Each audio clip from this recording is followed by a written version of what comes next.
Hello, my name is Brandon, and today I'll be explaining the parts of a TRF form. This first area, subject and standard essential question. This is the area of the TRF where avid students will write the question that they will be bringing to the tutorial. Students should also indicate the standard or essential question from their focus notes that they took in their content class.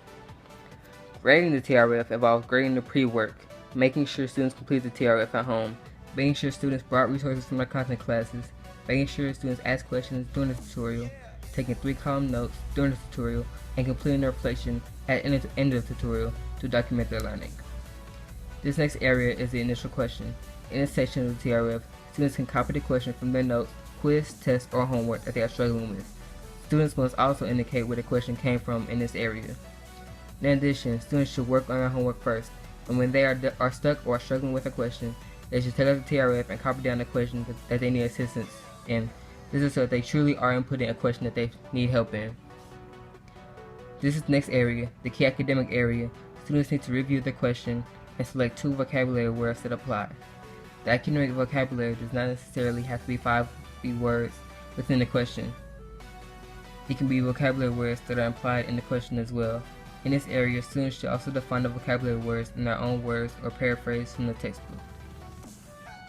In this area, the What I Know About My Question section, this is the prior knowledge section of the TRF. Students should write down any information they know about their question. There's no possibility to leave their content class with some knowledge. They may be confused about something, and it is okay, but they have now the most basic details before leaving their content class. In this area, the critical thinking area,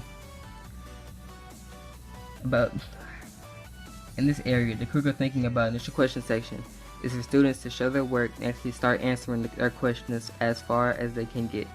Students can stop as soon as they are stuck and don't know how to continue. Basically, this space is for students to start answering the initial question from the top of the page and go as they can. The general process or steps as shown here involves mainly student thought about the question and the need to elaborate on a critical thinking section.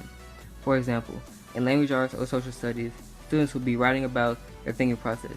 On the other hand, for math and science, students will be writing the steps they used to get to where they got stuck in the previous section. The last part, the question from the point confusion box, is for students to create a question based on the work of the previous section based on where they stopped and got stuck.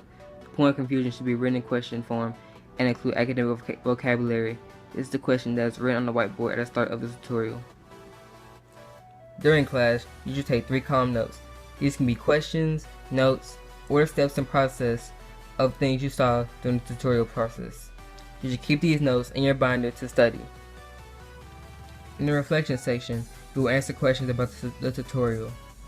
You will answer questions such as what your point of confusion was, whether you're a student presenter, whether your point of confusion was a focused area on tutorial analysis grade reflection, what you learned about your point of confusion, if you gained a new or greater understanding of your point of confusion, why the learning is important and how it connects to you, and what you found meaningful about today's tutorial section. My name is Brandon Wise, and thank you for watching.